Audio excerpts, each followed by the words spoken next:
I do love my dad. I think he gave me a very specific amount of daddy issues. Like, I have enough to have become a comedian, but not enough to have an OnlyFans. My dad's just a little too supportive for me to have one of those. If I tried to post my boobs online behind a paywall and posted some link that was like, for my biggest fans only, my dad would read that and go, well, I'm obviously my daughter's biggest fan. Oh, God, no. No. Kelsey Evelyn.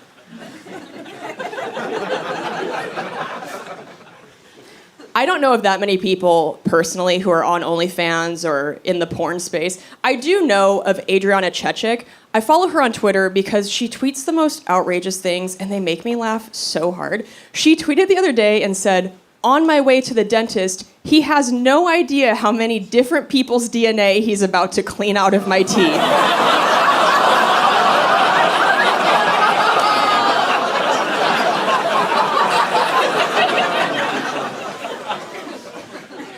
I say some dirty things up here, but I read that and was like, my heavens. Adriana, I mean, God forbid something ever happens to her, there are going to be so many suspects. That is a crime scene of a mouth.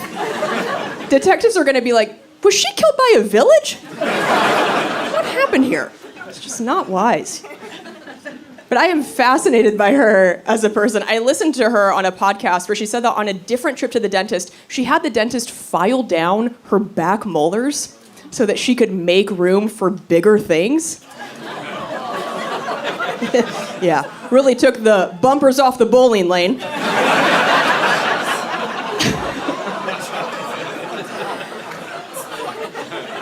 And I heard that and was like, what a commitment to the craft.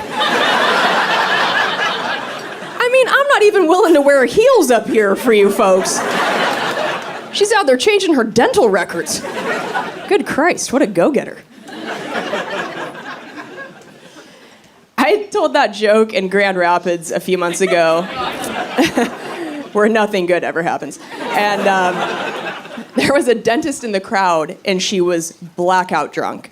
And she starts shouting, she goes, we can tell when somebody's in porn. And I was like, well, none of us are going to be able to move on with our lives until you tell us. The floor is yours, okay? You have hijacked the show. And she goes, they have suction on the roof of their mouth. I was like the ghost of a blowjob? What are you talking about? That is so not how I thought you would be able to tell, right? I thought she was going to say that when they put the little vacuum hose in there, that the person's like, they're like, hey.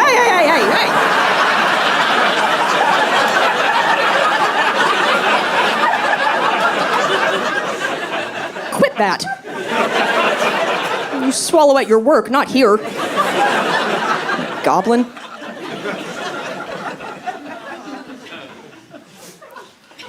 I know that I have to have some daddy issues because my boyfriend's name is Chad. The sounds of disapproval. Yeah, you don't date a Chad unless you come from deep white trash. And I think it's very ironic as a comedian that I'm dating a Chad because comics, we've made fun of dudes with that name our entire careers. Like, a comedian dating a Chad is like a store manager dating a Karen. Makes no sense. And I've had a lot of firsts with him in our relationship. I mentioned on my special, The Hustler, that he's the first guy I've ever been with who has had a vasectomy. So I had no idea what to expect the first time he finished. I was like, is it gonna be dust?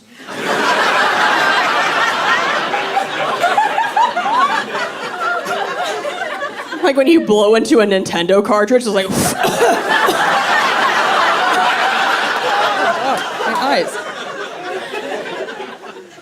I had no idea what was going to happen. So I decided to do some research in a lab called my mouth.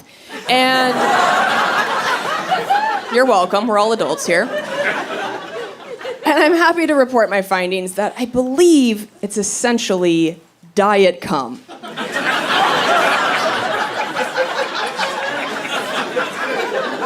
If I may be so bold.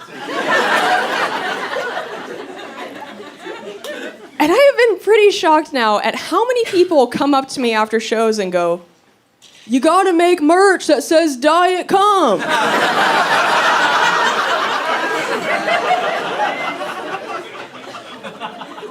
And I'm like, who would wear that? Make some noise if you think you would genuinely wear a Diet Cum shirt. Oh my God, liar, liar. You work from home. No HR in your life. No way. And Chad has a 19-year-old daughter, and I wanted her to like me so badly, but I posted that vasectomy joke on Instagram. Yeah. Stepmom of the year. And I forgot that she followed me on there. So later that night, she texted Chad and said, "Hey, not trying to start any shit."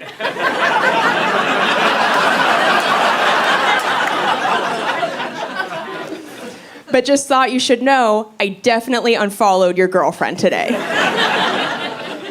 And I thought, well, it's probably a good idea because I bet I'm gonna post the joke that I'm currently telling you guys, and I don't think she's gonna like this one either. By the way, I don't blame her at all for unfollowing me. I totally get it. I was just bummed because I was hoping that Instagram was gonna be how I could connect with this teenage girl, you know? Like, before I met her, my friends were like, "Oh, don't be nervous. She's gonna love you. She's gonna think it's so cool that your videos get a bunch of views." Woo! And I was like, "Oh, you mean the one about me blowing her dad?"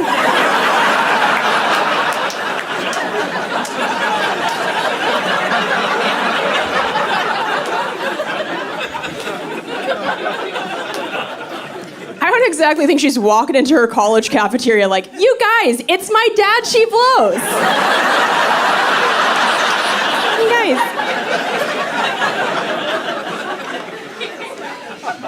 It's like my daddy issues are now giving other girls daddy issues. It's like a Russian nesting doll of fuckery. Break the cycle.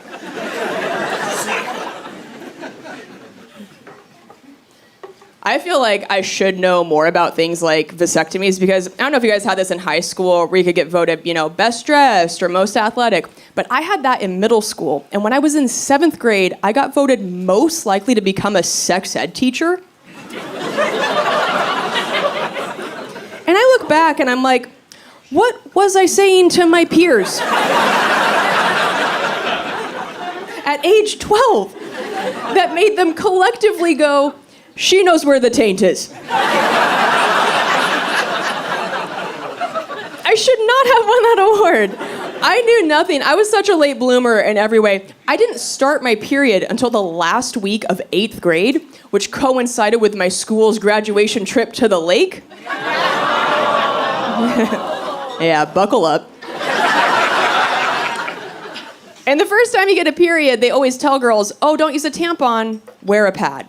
So all my friends are in their cute little bikinis in front of the boys for the first time. I am wearing a t-shirt and giant men's and one basketball shorts.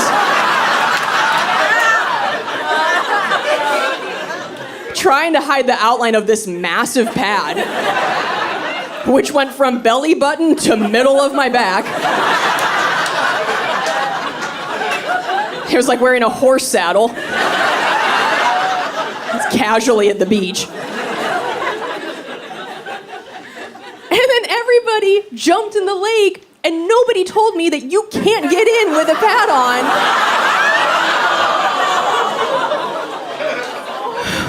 So I jumped in too, and that thing started dragging me to the bottom of the lake. I was like, no.